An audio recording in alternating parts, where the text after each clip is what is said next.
August 17th, 1859. Savannah's largest slave auction house fell silent when lot number 43 stepped onto the platform. 27 bidders had their paddles ready that sweltering afternoon, but within minutes, only one hand remained in the air. The woman standing in chains was young, healthy, and experienced in valuable domestic skills. Her starting price was deliberately set low. Yet something made every plantation owner in that room lower their eyes and step back. Something they knew, something they whispered about in the corridors but never spoke aloud. One man, newly arrived from Charleston, didn't hear those whispers. He paid $12 for a woman worth $200. Within 6 months, he would understand why silence had filled that auction house, and by then, it would be far too late to save himself. Before we continue with the story of what happened in Chatham County that year, I need you to do something. Hit that subscribe button right now, because stories like this one, pulled from the darkest corners of American history, are what we bring you every week. And leave a comment telling us what state or city you're watching from. I'm curious to know how far these tales of terror travel. Now, let me tell you about the purchase that changed everything. The auction house on Broughton Street had seen thousands of transactions since its establishment in 1842, but the events of that August afternoon would be remembered differently than any other sale. The air inside the building was thick with unwashed bodies, tobacco smoke, and fear that no amount of whitewash could cover. But there was something else that day. Something the regular attendees noticed immediately. A tension that made even hardened slave traders shift uncomfortably in their seats. Savannah in 1859 stood as one of the South's most prosperous cities, its wealth built entirely on cotton and forced labor. The city's port handled millions of pounds of the white crop each year, and the plantations surrounding it competed viciously for the most productive workers. Chatham County's soil was rich, its growing season long, and its plantation owners ruthless in their pursuit of profit. Thomas Cornelius Pruitt arrived in Savannah 3 weeks before that fateful auction. At 34 years old, he represented new Southern money, the kind that made old families uncomfortable. His father had made a fortune in Charleston through cotton speculation and died suddenly, leaving Thomas with more wealth than experience. Thomas had purchased the old Waverly plantation site unseen, eager to prove himself among Georgia's planting elite. The property came cheap, the previous owner having died without heirs, and Thomas saw it as his opportunity to build a legacy. The Waverly estate stretched across 800 acres of prime cotton land along the Vernon River. The main house displayed columned grandeur despite needing repairs. 42 enslaved people came with the property, but Thomas's overseer, a lean man named Hutchins, advised he would need at least 60 to work the land properly for the coming season. Hence his presence at the Broughton Street auction house that August morning, cash in hand and determination in his eyes. The auction began at 10 o'clock. Thomas bid successfully on 3 young men and an experienced cook, spending nearly $5,000 by noon. During the lunch break, he overheard a conversation between 2 planters he recognized from a dinner party the previous week. "You staying for the afternoon session?" one asked. "No reason to. Already got what I came for. Besides, I know what's coming.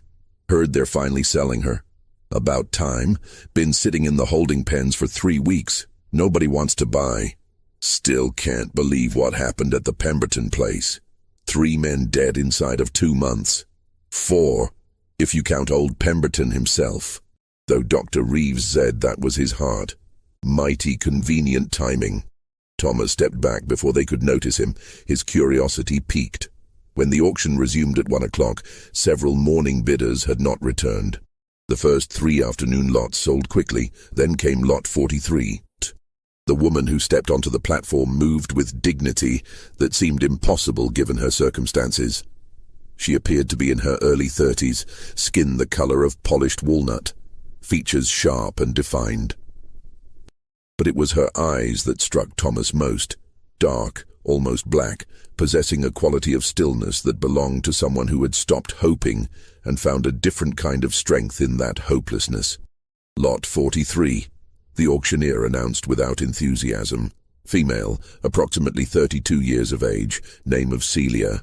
Experienced in household duties, particularly cooking and medical assistance. Has served as midwife and herb doctor. Literate in English. No known physical defects. Starting bid of $10. Thomas waited for raised paddles. Instead, silence. $10 was insultingly low for a woman with medical skills.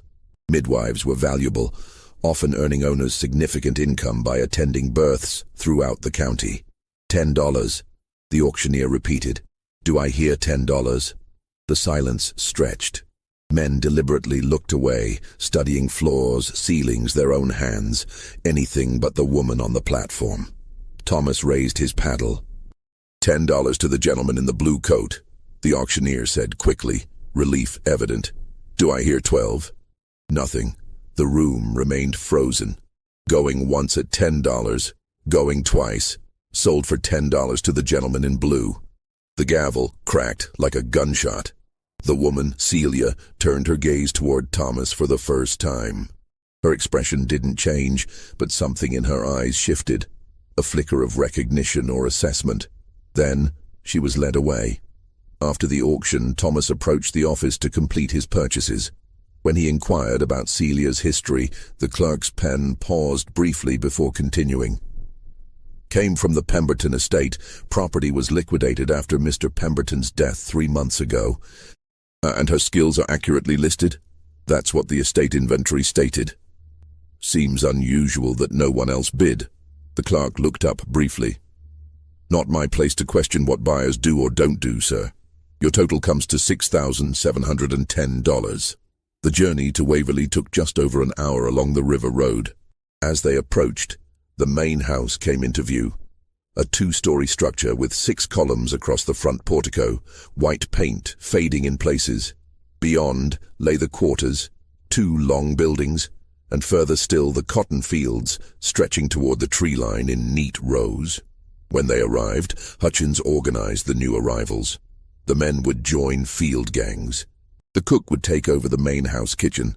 But when it came to Celia, Hutchins seemed uncertain. Where do you want this one, Mr. Pruitt? Thomas considered. She has medical training. We'll use her as midwife. Have her set up in the old overseer's cabin near the quarters. Hutchins nodded slowly. Yes, sir. Though we already have old patients who tends to such things. Then Celia can assist her. 2 pairs of hands are better than 1.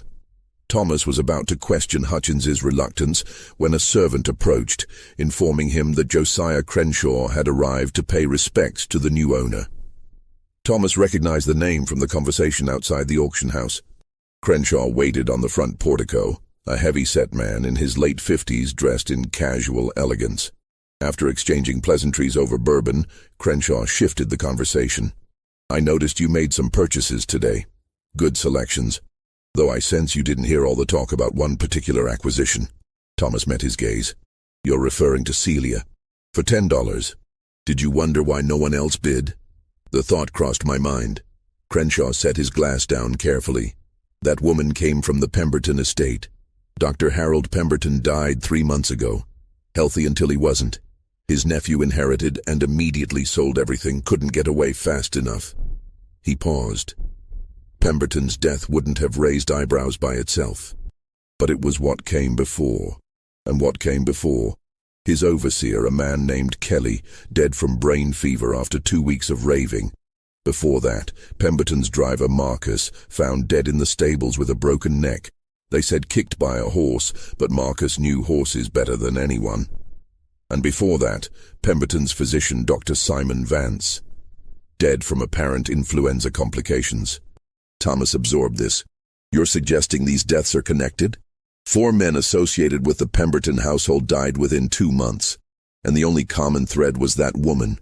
She prepared medicines, tonics, teas, had access to the main house, the kitchen, the sick rooms. Crenshaw leaned forward. And she had reason. What reason?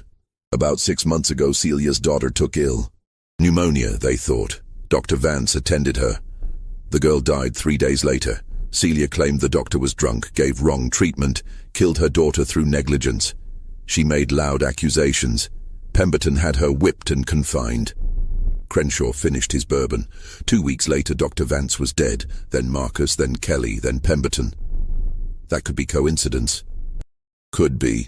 But that woman has knowledge of herbs and plants that goes deeper than most. She knows what cures and what kills, and she's got nothing left to lose. He stood to leave. I came as a courtesy, Mr. Pruitt. What you do with the information is your business. But if I were you, I would sell that woman quickly, or put her in the fields where she can't access anyone's food or drink. That evening, Thomas visited the overseer's cabin where Celia had been housed. She sat on the rough bed, hands unbound, posture straight despite the day's ordeal. She stood when she saw him, but her eyes met his directly. "You're Celia," Thomas said. "Yes, master. I'm told you have skills as a midwife and herbalist. Where did you learn?" "My mother was midwife before me. She learned from her mother. I learned from watching, then doing. And I can read, so I studied books when I could find them." Her candor surprised him. "I'm also told you came from the Pemberton estate. There were several deaths there. People die, master. That's the one certain thing in this world." "Indeed, but the timing caused some talk. White folks always talk, especially when they don't understand something." "And what didn't they understand?" Celia said nothing for a long moment. Then, "They didn't understand that debts come due. One way or another, everything balances in the end." The statement could have been philosophical or threatening. Thomas decided to be direct. "Did you kill them?" She smiled slightly without warmth. "Can't kill a man with words, master, or with prayers, or with hoping real hard that justice finds them. If they died, it was divine providence or their own sins catching up. I'm just a slave. Don't have the power to do anything but what I'm told. You'll work as midwife here, tend to the sick, deliver babies, prepare medicines as needed under old patients' supervision." "Yes, master. And Celia, whatever happened at Pemberton's place, it stays there. Here at Waverley we start fresh. Understood?" "Yes, master. Understood perfectly." That night, Thomas lay in bed thinking about Celia's daughter, dead at 16 from pneumonia or a doctor's negligence. He thought about a mother's grief and what it might drive someone to do. He thought about herbs and plants, how the same knowledge that eased pain could cause it. Most of all, he thought about 4 dead men and 1 woman with nothing left to lose. The harvest began in late September. Dark clouds had been building over the Atlantic for days. A late-season hurricane was coming. If the cotton wasn't picked before the storm hit, an entire year's profit could be destroyed. Thomas drove his workers hard, as all planters did during harvest. They rose before dawn and worked until darkness made it impossible to continue. Celia was not in the fields. Thomas had assigned her to work alongside old patients. Within a week, even Hutchins reported they had reached an understanding. Old Patience says the new woman knows her business. Knows plants and remedies Patience never heard of, asked if she could start a proper herb garden. Thomas approved it, reasoning Celia would be under Patience's supervision. The garden began as a small plot behind the quarters, comfrey for wounds, feverfew for headaches, willow bark for pain, chamomile for stomach ailments. Each plant was labeled with neat handwriting, and Celia kept a journal documenting everything. October brought the hurricane everyone expected. It struck on the 12th. Massive winds that bent trees nearly horizontal and rain so thick visibility was impossible.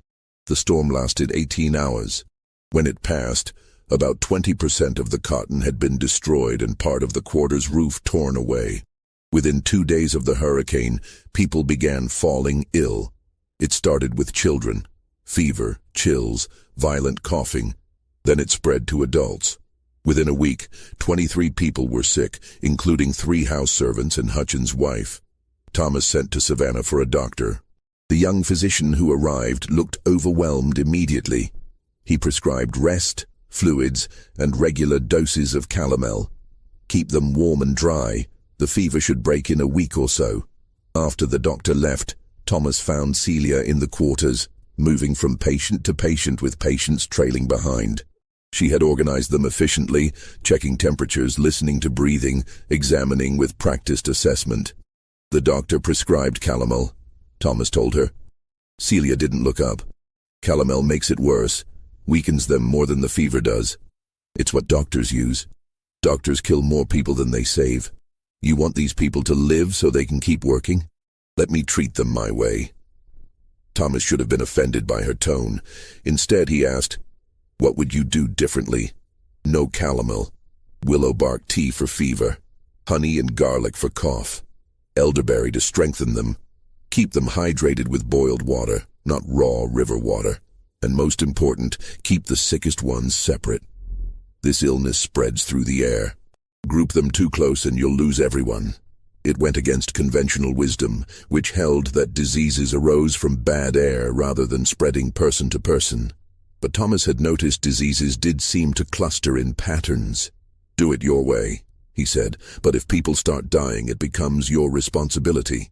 People dying is always someone's responsibility, Master. The question is whose?" She organized the sick into 3 groups by severity, preparing teas and tonics carefully. Within 3 days, fever began breaking in the first patients. Within a week, all but 2 had recovered, both elderly, already weakened. Under conventional treatment, Thomas suspected the death toll would have been far higher. Word spread quickly. By early November, Thomas received visits from neighboring planters wanting to borrow Celia's services. He agreed, partly for neighborly relations and partly because the fees brought additional income. Celia was sent to the Mansfield Plantation for yellow fever, to the Rutledge place for a difficult childbirth, to a farm near the Ogeechee River for a snake bite. In each case, she succeeded where others would have failed. Her reputation grew. Celia could heal what others couldn't, but reputation is dangerous, especially for someone in Celia's position. People began remembering the Pemberton estate. They wondered if someone who knew so much about healing might also know about the opposite. Thomas heard these whispers but dismissed them.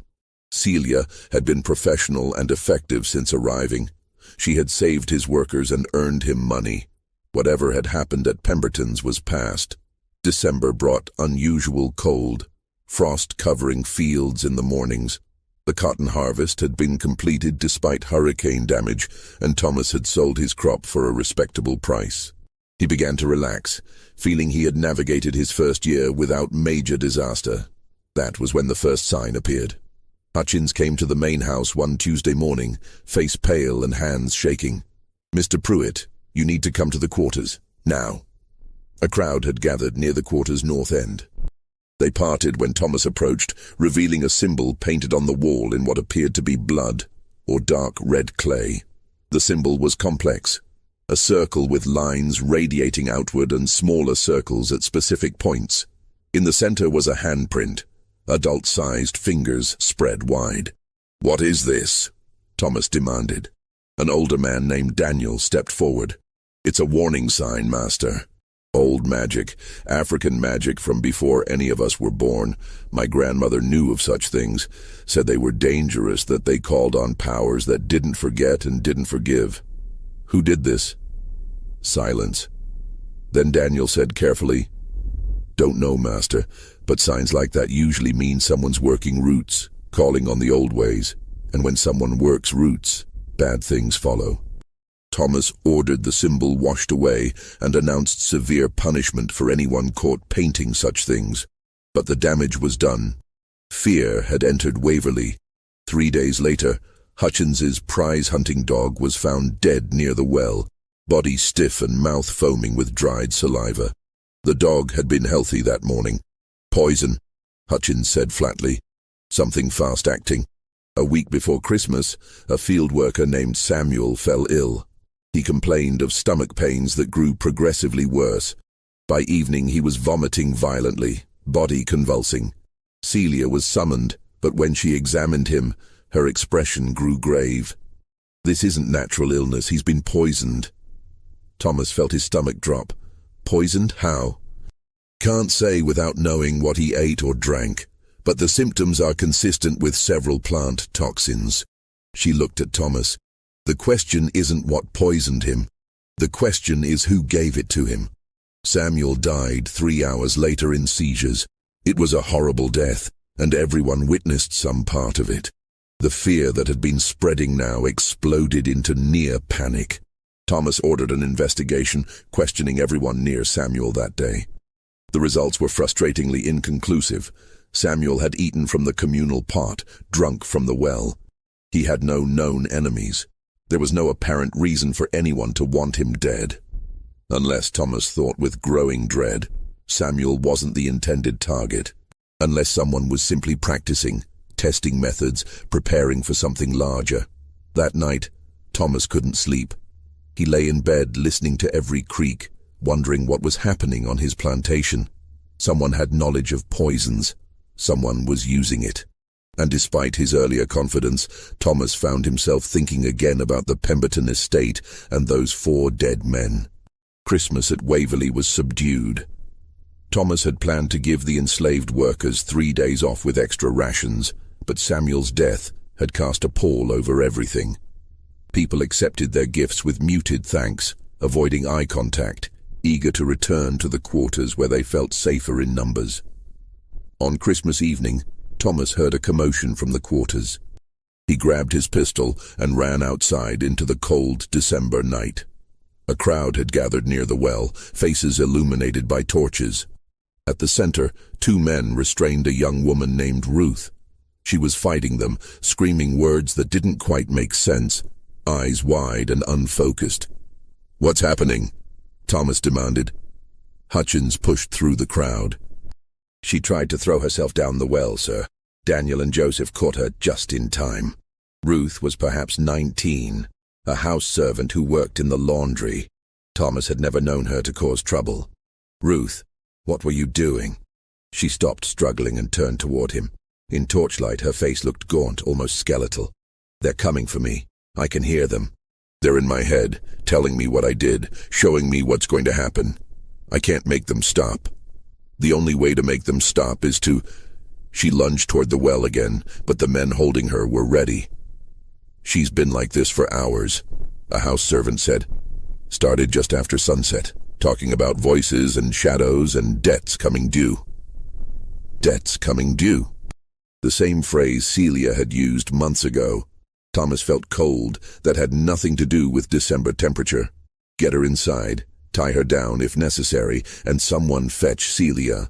But Celia was already there, standing at the crowd's edge, so still Thomas hadn't noticed. She moved forward now, and the crowd parted for her. "Let me see her," Celia said. Ruth's eyes focused on Celia, and something like recognition crossed her face. You know. You understand. Tell them. Tell them what I did." "Hush now," Celia said, her voice gentle in a way Thomas had never heard. "No need to tell anyone anything. What's done is done, and what's coming will come regardless. I didn't mean for him to die," Ruth sobbed. "I was just so angry. He had no right to touch me like that. I just wanted him to hurt like he made me hurt. I didn't know the mushrooms would kill him. I swear I didn't know." The crowd went silent. Thomas felt as if the ground had shifted. "Ruth, are you saying you poisoned Samuel?" But Ruth wasn't looking at Thomas. Her eyes were fixed on Celia, pleading and terrified. "Make it stop, please. The voices, the shadows. Make them stop." Celia touched Ruth's forehead with 2 fingers, a gesture that seemed almost ritualistic. "Can't stop what you started, child. You opened a door you didn't know was there, and now you have to walk through it.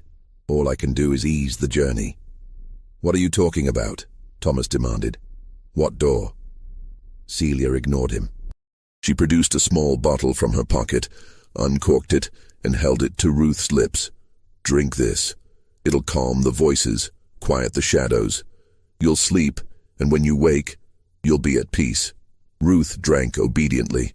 Within minutes her struggling ceased. Her eyes closed. Her breathing became slow and regular. The men carried her to an empty cabin to be watched, and the crowd dispersed slowly, whispering. Thomas grabbed Celia's arm before she could leave. "What did you give her?" "Valerian root, mostly. Chamomile, poppy extract, things to help her sleep. She confessed to murder. She confessed to being foolish. Girl had relations with Samuel she didn't want. Got some mushrooms she thought would make him sick, teach him a lesson. Didn't realize the ones she picked were deadly. Easy to mistake if you don't know what you're looking for. Celia pulled her arm free.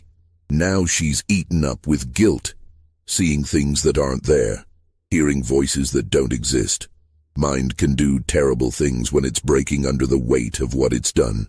You seem to know a great deal about minds breaking. Celia met his gaze steadily. I know about guilt, Master. Know about what it does to people, how it twists them up inside until they can't tell what's real and what's not. I know about debts, and how they come due in ways people don't expect. She walked away, leaving Thomas with more questions than answers, and a growing certainty that he was in far deeper water than he had realized. Ruth died 2 days later, still sleeping. She simply stopped breathing during the night, peacefully by all accounts. Celia examined her and declared it heart failure brought on by extreme distress. The death was ruled natural, though several workers whispered that Ruth had been allowed to die, that Celia's medicine had been something other than valerian. Thomas didn't know what to believe. Ruth had confessed to Samuel's murder, which should have brought clarity, but instead it had only deepened the mystery. How had an ignorant girl known which mushrooms to use? Where had she learned about plant toxins? The answer came slowly, as Thomas observed Celia more carefully. She wasn't just a healer. She was something older and more complex, a keeper of knowledge that predated American slavery, carried across the ocean in the memories of stolen people. She knew herbs not just from books, but from generations of accumulated wisdom passed mother to daughter in secret. And she was teaching others. Thomas began to notice patterns. Women who had been sick would spend time with Celia and emerge different, more confident, more knowing. Ruth had been one of those women. January brought bitter cold and an ice storm that coated everything in crystal. The plantation operations slowed to a crawl. During this forced confinement, Thomas finally took action he should have taken months earlier. He broke into Celia's cabin while she was away treating Hutchins' wife. The cabin was meticulously organized. Dried herbs hung from ceiling beams, each bundle labeled. Bottles and jars lined shelves. A work table held mortar, pestle, measuring spoons, a small scale. But there was more. Hidden beneath the bed, Thomas found a wooden box wrapped in cloth. Inside were notebooks, pages covered with Celia's writing. Medical notes mostly, but interspersed were other entries written in a different tone. Thomas read one dated October 15th. 23 sick, 21 saved. The power to heal is the power to choose who lives. They don't understand this. They think my knowledge belongs to them because they own my body. But knowledge can't be owned. It can only be shared or withheld. I share it with those who deserve it. I withhold it from those who don't. This is the only power I have, and I wield it carefully. Every life saved is a debt in my favor. Every death prevented is a weight on the scales. When the scales balance, justice will be served. Thomas's hands shook as he turned pages, finding more entries in the same vein. Celia was keeping a ledger of moral debts. She was deciding who was worthy of healing and who was not. Another entry, dated December 20th. The girl came to me in tears, told me what the man did to her, told me she wanted him to hurt. I gave her knowledge, as I give all who ask and deserve. Not my place to judge what she does with it. She makes her own choices, faces her own consequences. But I also gave her something else, guilt. Planted it deep with careful words. Guilt is slower than poison, but just as deadly. It eats from the inside, destroys the spirit before the body fails. She will not live long. This is mercy, though she doesn't know it yet. Thomas closed the notebook carefully, his mind racing. Celia hadn't directly poisoned Samuel, but she had taught Ruth how, knowing what the girl intended. Then she had driven Ruth to madness and death through psychological manipulation masked as spiritual counsel. He continued searching and found, wrapped in oilcloth at the box's bottom, a single sheet of yellowed paper covered with different handwriting. My daughter, if you are reading this, I am gone, and you carry our knowledge alone. Remember what I taught you. The plants are neither good nor evil, they simply are. We choose how to use them to heal when the scales are balanced. Use them to harm when justice demands it. But always keep the ledger. Every life saved, every death allowed, every choice made must be recorded and remembered. This is our power and our burden. We are not slaves, though they call us such. We are keepers of the old knowledge, and that knowledge makes us free in ways they cannot understand or take from us. It was signed Phoebe and dated March 1838. Celia's mother, the woman who had taught her daughter not just healing, but a philosophy of selective mercy and calculated revenge. Thomas heard footsteps outside and barely had time to replace everything before Celia entered. She stopped in the doorway, eyes moving from Thomas to the bed to the hidden box. She knew. "Your wife is asking for you, Master," Celia said quietly. "You should go to her now." "I don't have a wife." "Don't you? Then perhaps I misspoke. Hutchins's wife, I meant. She's asking for him, wants to see him before the end." "The end?" "The end that comes for us all, Master. Some sooner, some later, but it always comes." She stepped into the cabin, closing the door. "You've been in my things. There was no point denying it. I have. Find what you were looking for. I found notebooks, records, a letter from your mother. I know what you've been doing." Celia sat on the bed, moving with weariness. When she spoke, her voice was soft but clear. "My daughter's name was Sarah. She was 17 when she got the pneumonia. Strong girl, smart, beautiful. Could have been anything if she'd been born free." She looked at Thomas, tears in her eyes for the first time. "Dr. Vance came to see her. He was drunk. I could smell it, see it in his eyes. But he was white and educated, and I was just a slave woman, so my opinion meant nothing. He gave her calomel and ordered bloodletting. I told him it was wrong. He had me whipped for contradicting him." Her hands clenched into fists. "I watched my daughter die slowly over 3 days. Watched the calomel poison her, watched the bloodletting drain what little strength she had. She died in agony, calling for me, and I couldn't help because they had tied me up in the barn to teach me respect for white medicine. I'm sorry," Thomas said, and meant it. "Sorry doesn't balance the scales, Master. Sorry doesn't bring her back or punish the man who killed her through negligence and pride." So I did what I had to do. Dr. Vance died from what looked like influenza complications, but it wasn't influenza. It was foxglove, carefully administered over weeks in doses small enough to mimic heart problems. Marcus died because he helped hold me down for the whipping. Kelly died because he laughed while they beat me. And Pemberton died because he owned us all, because he created the system that let my daughter die while I watched helplessly. She stood, facing Thomas directly. "I'm not sorry for any of it. They deserved what they got. And if that makes me a murderer in your eyes, then so be it. But I'm also the woman who saved 21 people during the outbreak. I'm the woman who's delivered 37 babies in the past year, losing only 2. The scales balance, Master. That's all I'm trying to do. Balance the scales." Thomas felt trapped between horror and something like admiration.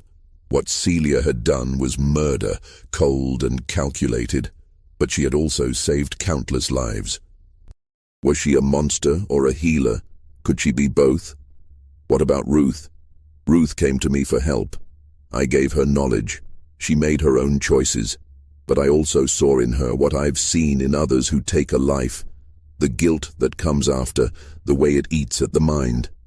I gave her peace, Master, gave her a way out that was gentler than what she would have suffered otherwise. And Hutchins's wife? Celia's expression was neutral. Everyone dies eventually, Master. The question is when and how and whether they deserve their fate. She paused. Hutchins was overseer at Pemberton's place before he came here. He supervised my whipping, held the rope himself. You didn't know that, did you? Thomas felt his stomach drop. No, he's not a bad man, just following orders. But my daughter died while I hung in that barn, and he's part of that chain. So yes, his wife is going to die, not quickly, not obviously, but inevitably. Call it murder if you want. I call it justice. The cabin seemed darker, though the candle burned as brightly. Thomas realized he stood at a crossroads. He could report what he knew, try to have Celia arrested. But he had no proof beyond notebooks that could be interpreted as philosophical musings. And if he moved against her, Who would care for Waverley's sick? What happens now? Thomas asked. That depends on you, Master. You can try to stop me, but you won't succeed. Too many people depend on me, trust me. Move against me and you'll have a rebellion. Or you can look the other way, let the scales balance themselves and benefit from my skills. Your workers will be healthier, your profits higher. All it costs is your conscience and the lives of a few men who probably deserve what they get. And if one of those men is me? Celia tilted her head, considering. Are you guilty of anything, Master? Have you harmed someone who didn't deserve it? Killed someone through negligence or cruelty? Because if you haven't, you have nothing to fear from me. I don't punish the innocent. I only balance the scales. Thomas thought about his treatment of the people he owned. By slave-holding society's standards, he was decent, but he was still a master, still participating in a system built on human bondage. In Celia's eyes, did that make him guilty? The Waverley Plantation came to you from the previous owner, Celia said softly. Did you ever wonder how he died? Thomas's mouth went dry. Natural causes. That's what I was told. He did. Heart failure from years of hard living. I had nothing to do with it. I wasn't here yet. But when Pemberton's estate was liquidated, I knew where I would end up. Word travels among slaves faster than among masters. I knew Waverley was being sold to a new owner from Charleston. I knew you were young, inexperienced, ambitious. I knew you would need a skilled healer. She moved closer. So I made sure no one else bid on me. Told the other slaves what happened at Pemberton's, let them spread the word to their masters. Made myself seem dangerous, cursed, bad luck. All so that you, who didn't know any better, would buy me cheap and bring me here where I could work, heal, teach, and yes, occasionally dispense justice that white courts won't provide. You manipulated me from the beginning. I used the tools available to me. Just like you use whips and chains and bills of sale to control us. We each have our weapons, Master. Mine are just less obvious. Thomas realized he was trembling, whether from anger or fear he couldn't say. I could sell you, send you south, away from everyone you know. You could try, but who would buy me now? Everyone from here to Mobile has heard the stories, and if you sold me, who would care for your sick? Who would deliver your babies? How many people would die before you found someone half as skilled? She smiled without warmth. I've made myself necessary, Master. That's the real power, not the ability to kill, but the ability to save. People forgive almost anything from someone who can save lives. The truth struck Thomas like a physical blow. Celia had made herself indispensable, and in doing so, secured a kind of freedom no legal document could provide. She couldn't be sold because she was too valuable. She couldn't be punished because too many people depended on her.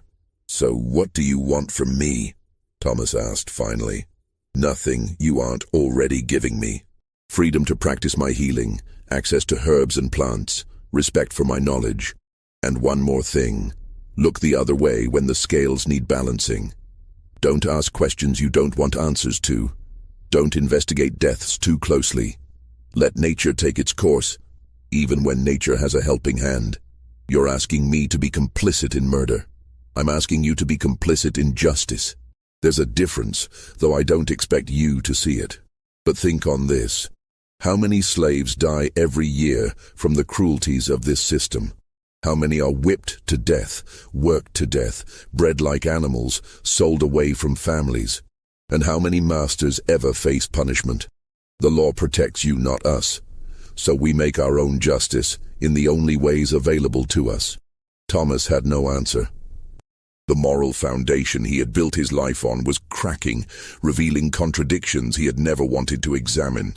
He was a slave owner who considered himself humane, a participant in an inherently inhumane system. Get out, he said quietly. Leave me alone. Celia nodded and moved toward the door, but before she left, she turned back. Hutchins's wife will die within a week. After that, Hutchins will be different, quieter, less efficient. He'll start drinking. The guilt of failing to save her will eat at him. You'll need a new overseer within a year. I'd suggest promoting Daniel. He's smart, fair, and the workers respect him." "How do you know all that?" "Because I've seen it before. Grief follows predictable patterns, especially when mixed with guilt. Hutchins knows deep down that he's done bad things in his life. His wife's death will make him confront that, and he won't survive the confrontation." She left then, closing the door softly. Thomas stood alone in the cabin for a long time, surrounded by jars of dried herbs and bottles of tinctures, feeling as if he had just touched something ancient and dangerous that he would never fully understand. That conversation in early January marked a turning point. Thomas didn't report what he had learned, didn't try to sell Celia or restrict her movements. He told himself he was being practical, making the best of an impossible situation. But late at night, alone in the master's chamber, he knew the truth. He was afraid. Afraid of what Celia might do if he moved against her. Afraid of losing the only competent medical care his plantation had. And perhaps most disturbing, afraid that her philosophy of balanced scales might contain more truth than he wanted to acknowledge. Hutchins's wife died on January 9th, exactly as Celia had predicted. The woman simply faded away over the course of a week, growing weaker each day until her breathing stopped one cold morning just before dawn. Hutchins was devastated. He had sat vigil by her bedside for 3 days straight, watching helplessly as she slipped away despite Celia's attentions. Or perhaps, Thomas thought darkly, because of them. The change in Hutchins was immediate and profound. The lean, efficient overseer who had managed Waverley with iron discipline became a hollow shell. He still performed his duties, but mechanically, without the sharp attention to detail that had made him valuable. He began drinking heavily, starting with a glass of whiskey at noon, and continuing throughout the afternoon until he was barely coherent by evening. Thomas tried to address it several times, but Hutchins would just stare at him with red-rimmed eyes and say, "She shouldn't have died, Mr. Pruitt. She was only 43, strong as an ox until she wasn't. Doesn't make sense." None of it makes sense. By February, Hutchins was useless as an overseer. Thomas had no choice but to promote Daniel, just as Celia had suggested. Daniel accepted the promotion with quiet dignity and proved surprisingly effective at managing the other workers. He was firm but fair, respected rather than feared, and production actually increased under his supervision. Celia's influence continued to grow. Women from neighboring plantations began appearing at Waverley, sometimes with their master's knowledge, sometimes without, seeking Celia's advice on matters ranging from difficult pregnancies to mysterious ailments that white doctors couldn't cure. Thomas found himself in the peculiar position of running what amounted to a medical practice, with Celia as the primary practitioner and himself merely the owner of the facility. The fees from these consultations were substantial. By March, Celia's medical work had brought in nearly $800, more than some field hands generated in an entire year. Thomas kept careful records, depositing the money in his account at the Planters Bank of Savannah, telling himself he was simply managing his plantation's resources efficiently. But he knew better. Every dollar earned from Celia's healing tied him more tightly to her, made her more indispensable, more protected. He was becoming complicit, not through action, but through acceptance, through the slow erosion of principles in favor of profit. In late March, something happened that forced Thomas to confront just how far he had fallen into Celia's web. A man arrived at Waverley one afternoon, riding an expensive horse and dressed in the fine clothes of Charleston's merchant class. His name was Robert Pemberton, and he was the nephew of the late Dr. Harold Pemberton, the man who had owned Celia before Thomas. Thomas received him in the main house parlor, offering bourbon and the careful courtesy that Southern hospitality demanded. But Pemberton waved away the drink and got straight to his purpose. "Mr. Pruitt, I understand you purchased a woman named Celia at auction last August. I want to buy her from you." Thomas felt his stomach tighten. "Celia is not for sale. She's a valuable worker, essential to my plantation's operations." I'll pay 5 times what you paid, $60. Still no. Pemberton leaned forward, his expression hardening. Let me be direct. That woman murdered my uncle and 3 other men. I have no proof that would stand up in court, but I know it as surely as I know my own name. She's dangerous, Mr. Pruitt. Every day you keep her here, you're putting yourself and everyone on this plantation at risk. Those are serious accusations without evidence. Evidence. Pemberton laughed bitterly. My uncle died 3 months after that woman's daughter passed. His overseer, his driver, his personal physician, all dead within weeks of each other. You call that coincidence? I call it unfortunate timing. People die, Mr. Pemberton. It's the nature of life. Don't patronize me. I've done my research. I know about the outbreak here last October, how 23 people fell ill and she saved most of them. I know about the field hand who died of poisoning in December. I know about a girl named Ruth who threw herself down a well, or tried to, right before Christmas. And I know Hutchins's wife just died last month. Pemberton's voice dropped. See a pattern yet? Thomas felt cold spreading through his chest. When laid out like that, the deaths did form a pattern, but he kept his voice steady. Celia saved 21 people during that outbreak. She's delivered dozens of healthy babies. She's the best medical practitioner in Chatham County, and I'm not selling her to satisfy your vendetta against someone you blame for your uncle's death.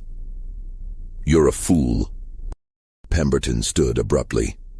My uncle was a fool too. He thought he could control her, could use her skills while ignoring the danger. He's dead now. His overseer is dead. Everyone close to him is dead. How long do you think before she decides you're next on her list? I appreciate your concern, but my answer is final. Celia stays at Waverly. Pemberton stared at him for a long moment, then shook his head slowly. When you end up like my uncle, don't say you weren't warned.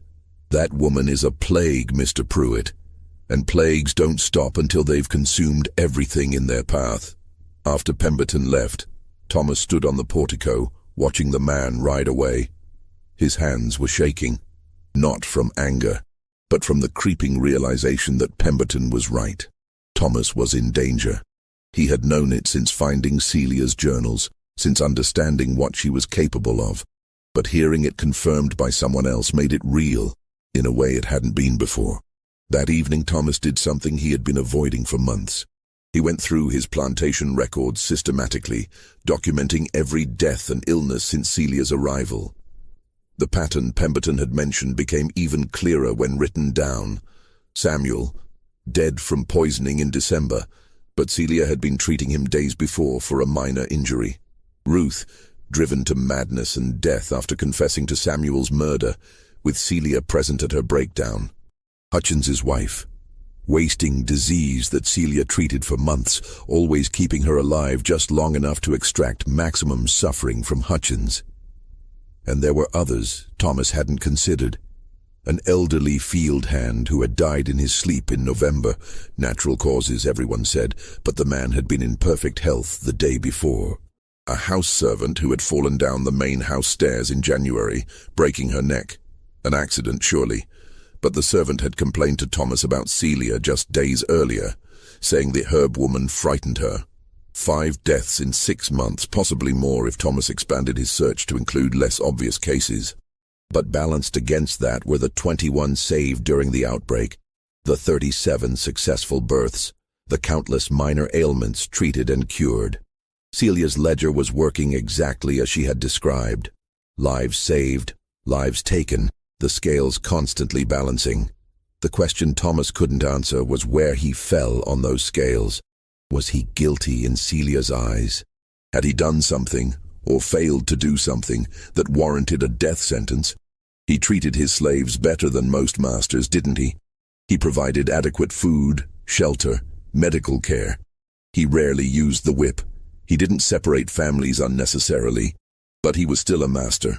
He still owned human beings. He still profited from their forced labor. In Celia's philosophy of absolute justice, was that enough to condemn him? Thomas began taking precautions. He stopped eating food prepared by the house servants unless he watched it being made from start to finish. He locked his bedroom door at night and kept a loaded pistol on his bedside table. He avoided being alone with Celia whenever possible. He inspected everything she sent to the main house, tonics, herbs, teas, looking for signs of tampering, though he had no idea what those signs would look like.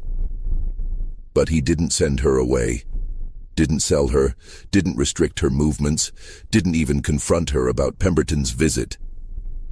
Because doing so would be admitting he was afraid, and a master who showed fear to his slaves had already lost the battle for control.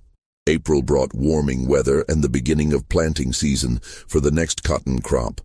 The fields needed to be prepared, seeds sown, irrigation ditches cleared. It was demanding work that required every able body on the plantation, and Thomas threw himself into it with an intensity that bordered on obsession. Physical labor helped him avoid thinking about Celia, about the growing list of suspicious deaths, about the moral compromises he was making daily. But Celia wouldn't let him forget. On April 15th, Thomas woke to find something on his doorstep, a small cloth bundle tied with twine. Inside were dried herbs he didn't recognize and a folded piece of paper. The handwriting was Celia's. "For your health, master. Steep 1 spoonful in hot water each morning. It will ease the tension you carry and help you sleep better at night. Consider it a gift from someone who wishes you no harm, as long as you continue to deserve none." The message was clear. Celia knew about his precautions, his fears, his avoidance of her, and she was telling him, in her own way, that he was safe, for now. The conditional clause at the end was the real message. As long as you continue to deserve none. Thomas stared at the herbs for a long time. Was this a genuine offer of help? A medicinal tea that would actually ease his anxiety? Or was it a test, a way to see if he would trust her enough to consume something she had prepared? Or worse, was it the first step in a slow poisoning, something that would take months to kill him while appearing completely natural? He threw the herbs into the fireplace and watched them burn, the smoke carrying a bitter, acrid smell. That night, he slept with his pistol loaded and his door barred. But the gesture had achieved its purpose. Thomas was now constantly aware that Celia knew his routines, his fears, his weaknesses. She had access to his bedroom door. She could leave things for him to find. The message was unmistakable. If she wanted him dead, he would be dead. The fact that he was still alive meant she had chosen to let him live. The power dynamic had completely reversed.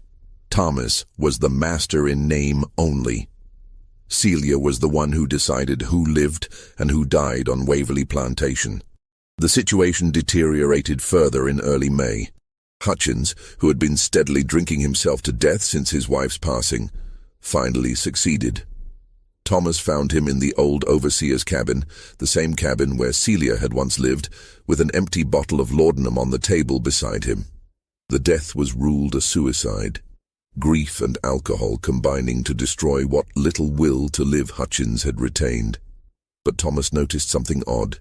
The laudanum bottle was one Celia had prepared months earlier for Hutchins's wife, to ease her pain during the final stages of her illness. How had Hutchins obtained it? Had he saved it from his wife's possessions? Or had someone given it to him, knowing what he would do with it? Thomas asked Daniel about it, carefully avoiding any direct accusation. Daniel's response was measured, thoughtful.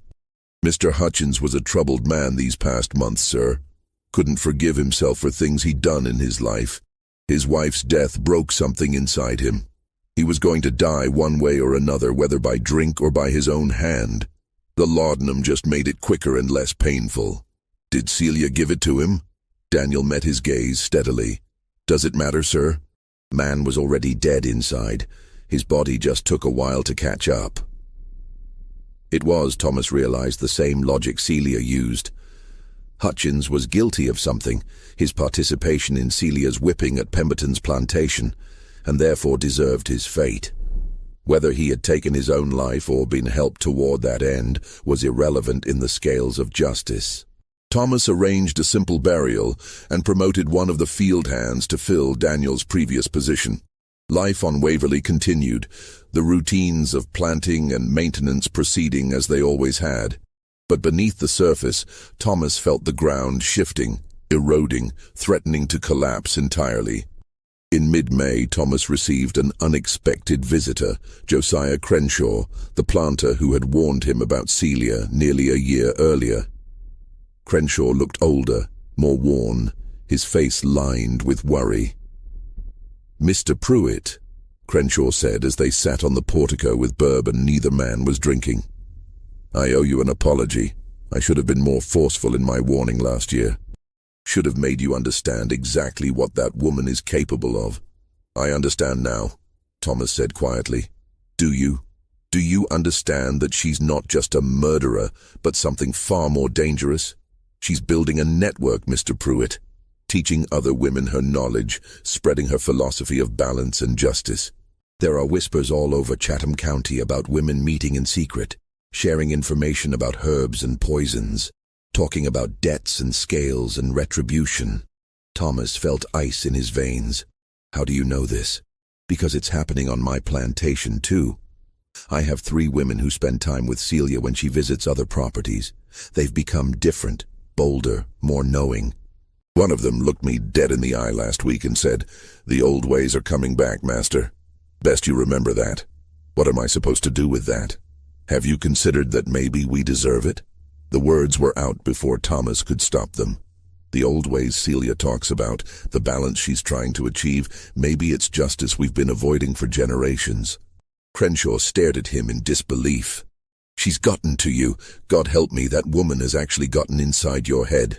She saved 21 people during the outbreak, Crenshaw. She's delivered dozens of healthy babies. She's healed the sick when white doctors failed. Yes, people have died around her, but more have lived.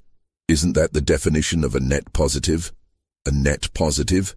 Crenshaw stood abruptly. "Listen to yourself.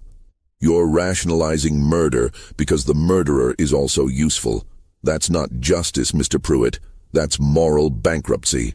He left without another word, and Thomas sat alone on the portico as evening fell, wondering when exactly he had crossed the line from reluctant acceptance to active defense of Celia's actions. When had he stopped seeing her as a threat and started seeing her as a necessary corrective to an unjust system? The answer, he realized with growing horror, was that he had been moving toward this position since the moment he found her journals. Every day he didn't act against her.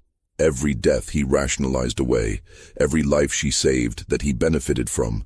All of it had been slowly eroding his moral foundation until he had become what Crenshaw accused him of being. Complicit.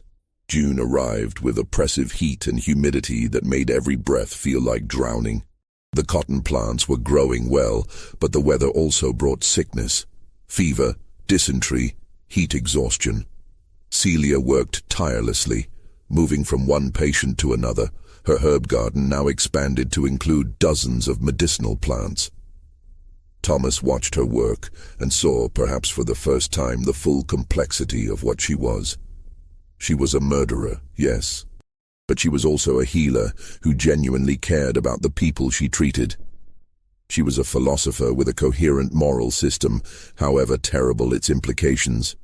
She was a teacher passing on knowledge that predated slavery and would outlast it. She was an agent of justice in a world that provided no legal recourse for people like her. And she was, Thomas finally admitted to himself, the most remarkable person he had ever met. The realization should have terrified him more than it did. On June 23rd, Celia came to the main house and requested to speak with Thomas privately. It was the first time she had initiated such a meeting since their confrontation in her cabin 6 months earlier. They sat in the study, the door closed, the late afternoon sun streaming through the windows. Celia looked tired but composed, her hands folded in her lap. "I'm going to tell you something, Master, and I need you to listen without interrupting. Can you do that?" Thomas nodded. "There's a man coming here tomorrow. His name is Benjamin Lowell. He owns a rice plantation on the Ogeechee River. You may remember him from the auction where you bought me. He was one of the men who refused to bid." Thomas did remember. Lowell had been talking with Crenshaw outside the auction house, discussing Celia's reputation. Lowell is coming here because his daughter is sick. She's 17, same age my Sarah was. The local doctor can't help her, and Lowell is desperate enough to overcome his fear of me. He's going to ask you to let me treat her. And will you? Celia's expression was unreadable. That depends. On what? On whether the scales demand it. You see, Benjamin Lowell was at Pemberton's plantation the day they whipped me. He wasn't directly involved, but he was there, visiting on business. He saw them tie me up in that barn. He saw my daughter dying in the house, and he said nothing. Did nothing, just looked away because it was easier than getting involved in another man's business. Thomas felt his chest tighten. So you're going to let his daughter die? I'm going to make him understand what it means to watch your child suffer while someone who could help chooses not to. I'm going to make him feel what I felt in that barn, knowing Sarah was dying and I couldn't reach her. Celia's voice remained calm, almost gentle. And then, after he's felt that pain, after he's begged and pleaded and promised anything if only I'll save her, then I'll decide. Maybe I'll heal her. Maybe I won't. The scales will tell me which is right. That's monstrous. Is it? Or is it just a mirror held up to show what's been done to us for generations? Lowell had the power to help and chose not to. Now I have the power, and I'm choosing the same way he did. If that's monstrous, then we're all monsters, Master. Every single one of us. Thomas had no response. The logic was circular, perfect, and absolutely horrifying. I'm telling you this, Celia continued, because tomorrow you're going to face a choice. Lowell will beg you to intervene, to order me to treat his daughter. You have that legal right. I'm your property and my skills belong to you. But if you give me that order, you become part of the chain. You become someone whose debt needs to be balanced. The threat was implicit but clear. If Thomas forced Celia to act against her judgment, he would move from the category of people she tolerated to the category of people she targeted. Why are you warning me? Because despite everything, I don't want to see you on the wrong side of the scales. You're not a good man, Master. You own slaves, and that makes you complicit in evil. But you're not a cruel man. You don't take pleasure in suffering. You genuinely believe you're treating us as well as the system allows. She paused. That's not enough to make you innocent, but it might be enough to keep you alive. She stood to leave, then turned back one final time. When Lowell comes tomorrow, remember this. I'm not asking for your permission. I'm asking for your non-interference. There's a difference. That night, Thomas didn't sleep. He paced his bedroom, pistol on the table, mind racing through scenarios. Could he stop Celia from enacting whatever revenge she had planned? Legally, yes, she was his property, and he could order her to do anything. Practically no, she had made herself indispensable, and moving against her would destabilize the entire plantation. More fundamentally, did he want to stop her? Lowell had stood by while Celia's daughter died. In any just universe, shouldn't he face consequences for that moral failure? The law wouldn't punish him. Looking away wasn't a crime. But Celia's alternative system of justice would. Was that wrong? Or was it the only form of accountability available in a world built on systemic injustice? Thomas was still wrestling with these questions when Benjamin Lowell arrived the next morning, his face haggard with worry and lack of sleep. Mr. Pruitt, I need your help. My daughter Catherine is desperately ill, and I've heard you have a slave woman with exceptional medical skills. I'm prepared to pay whatever you ask. But please, let her come examine Catherine. Thomas looked at the desperate father and saw, with terrible clarity, what Celia had seen a year ago in the barn at Pemberton's plantation. A man begging for help that might not come, helpless in the face of forces beyond his control. I'll send for Celia, Thomas said slowly, but I can't promise she'll agree to treat your daughter. She makes her own decisions about which patients to accept. But you're her master. You can order her. I can, but I won't. If you want her help, you'll have to ask her yourself, and you'll have to live with whatever decision she makes. When Celia arrived, Lowell's desperation overcame his pride. He actually knelt before her, tears streaming down his face. Please, she's only 17, she's done nothing wrong. Whatever you need, whatever you want, I'll give it. Just save my daughter." Celia looked down at him with an expression Thomas couldn't read. "Tell me, Mr. Lowell, do you remember visiting the Pemberton Plantation last summer?" Lowell's face went pale. Yes. I was there on business." "Do you remember what you saw in the barn?" "Please. That has nothing to do with—" "Do you remember?" Celia's voice was sharp now, cutting. "Yes," Lowell whispered. "I remember. I saw them whipping you. I saw your daughter in the house, heard her crying. I wanted to say something, but it wasn't my place. It wasn't my business. You looked away. You chose the comfort of non-involvement over the difficulty of doing what was right. You let my daughter die without speaking a single word in our defense. I'm sorry. God help me, I'm sorry. I've thought about it every day since. I should have said something, should have done something. I was a coward, and your daughter paid the price for my cowardice." Lowell was sobbing now, broken. "I know I deserve whatever judgment you give me, but my daughter doesn't. She's innocent.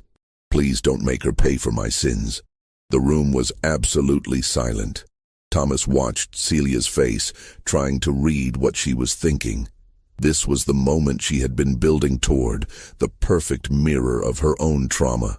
She had the power to let Catherine Lowell die, to make Benjamin Lowell feel exactly what she had felt. The scales demanded it. Justice required it. But then Celia did something Thomas never expected. She helped Lowell to his feet. "Take me to your daughter. I'll examine her and do what I can." Lowell's expression transformed from despair to shocked hope. You'll help her? "I'm a healer, Mr. Lowell. That's what I do. But understand this, the debt isn't cancelled. You owe me a life now, and one day I will collect. Maybe not today, maybe not this year, but someday the scales will balance. And when that time comes, you will pay what you owe." Lowell nodded frantically. "Yes, anything, I promise. Whatever you need." "What I need," Celia said quietly, "is for you to remember what it feels like to be helpless. Remember what it feels like to have your child's life in someone else's hands. Remember what it feels like to beg for mercy, and the next time you see someone else in that position, don't look away. That's the payment I'm asking for. Not money, not favors, just the willingness to do what's right, even when it's uncomfortable." She left with Lowell, leaving Thomas alone in the study, his understanding of Celia fundamentally altered once again. She wasn't simply taking revenge, she was teaching. Every death, every healing, every moment of calculated mercy or calculated cruelty, all of it was part of a larger lesson she was trying to impart. The scales didn't just balance death against death. They balanced action against inaction, cruelty against kindness, looking away against standing up. Celia returned 3 days later and reported that Catherine Lowell would recover. The girl had been suffering from infected lungs, made worse by the calomel and bloodletting the local doctor had prescribed. Celia had stopped the harmful treatments, cleaned out the infection with herbs and steam inhalation, and strengthened the girl's constitution with proper nutrition. "Will Lowell keep his promise?" Thomas asked. "He will, because he understands now what I was trying to teach him. Fear can change behavior, but understanding changes the heart. Lowell will be a different man from now on, better than he was. That's worth more than his death would have been. You could have let her die. The scales demanded it. The scales demanded something, yes. But I chose what that something would be. That's the power I have, Master. Not just to take life, but to shape it. To turn someone's worst moment into an opportunity for them to become better." She paused. "That's what my mother taught me. The old knowledge isn't just about poison and healing. It's about understanding human nature deeply enough to change it." Summer progressed. The cotton grew tall in the fields, and life at Waverly continued its rhythms. But everything had changed. Thomas saw it in the way the enslaved workers carried themselves, with more confidence, more dignity. He saw it in the way white planters approached Celia now, with respect that bordered on fear. He saw it in himself, in the way he had stopped thinking of himself as a master and started thinking of himself as merely the legal owner of property he no longer truly controlled. The Civil War was coming. Everyone could feel it, the tension building between North and South like pressure before a storm. South Carolina would secede, other states would follow, and the entire system that Waverly and plantations like it depended on would collapse. Thomas found himself oddly at peace with that prospect. He had seen an alternative system in action through Celia, one based on knowledge, skill, and moral authority, rather than legal ownership and physical force. When slavery ended, and it would end, Celia and people like her would thrive because their power came from what they knew and what they could do, not from chains and bills of sale. In early September, as the cotton approached harvest time again, Thomas called Celia to his study one final time. "I've decided to manumit you," he said without preamble. "I'm going to file paperwork giving you your freedom." Celia's expression didn't change. "Why?" "Because you're already free. You have been since the day I bought you. Maybe before that. The paperwork will just make it official. And what do you expect in return? Nothing. Stay at Waverly, leave, do whatever you want. I'm not placing conditions on this. There are always conditions, Master." "Not this time. Consider it my attempt to balance my own scales. I participated in an evil system, profited from it, failed to oppose it when I should have. I can't undo that, but I can at least free one person who should never have been enslaved in the first place." Celia was silent for a long moment, studying him. Then slowly she smiled, and this time the warmth was genuine. "You've learned something, Master. Not everything I tried to teach you, but enough to survive what's coming." "What is coming?" "War, revolution, the end of everything you know. But you'll survive it, because you understand now that power isn't about ownership. It's about knowledge, skill, and the relationships you build with people who have reasons to keep you alive rather than dead." She stood to leave. "I'll stay at Waverly for now. These people need me and I'm not done teaching yet. But I'll stay as a free woman, not as your property. We'll see how that changes things." The manumission papers were filed in October, making Celia legally free under Georgia law. It caused talk throughout Chatham County. Why would a planter free such a valuable slave? But Thomas didn't explain himself to anyone. Celia continued her work, training more women in the healing arts, building her network of knowledge keepers, preparing for the day when the old system would fall and new systems would need to be built to replace it. Thomas continued managing Waverly, but with a different understanding of his role. He wasn't the master of the plantation. He was simply the person legally responsible for it, operating with the consent and cooperation of the people who actually did the work. When that consent was withdrawn, as it would be once slavery ended, his authority would evaporate like morning mist. The last entry in Thomas Pruitt's diary, dated December 31st, 1859, read, "I bought Celia for $12 and thought I had gotten a bargain. Instead, I acquired something far more valuable and far more dangerous than I could have imagined. A teacher who showed me the difference between legal authority and moral power, between ownership and control, between what the law permits and what conscience demands. I don't know if the lessons she taught me make me better or worse, innocent or complicit, saved or damned. But I know I'm different than I was a year ago, and the world is different too. We're all standing on the edge of something vast and terrible, a reckoning that's been building for generations. When it comes, I suspect people like Celia, the ones who've been keeping the old knowledge alive in secret, waiting for their moment, will be the ones who survive and perhaps even thrive.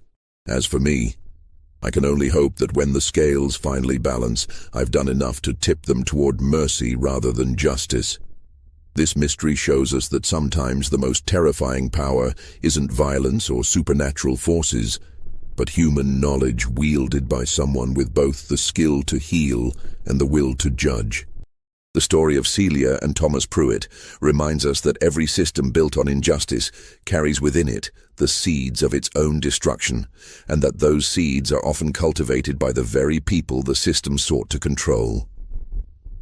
What do you think of this story? Do you believe everything was revealed? Do you think Thomas made the right choices?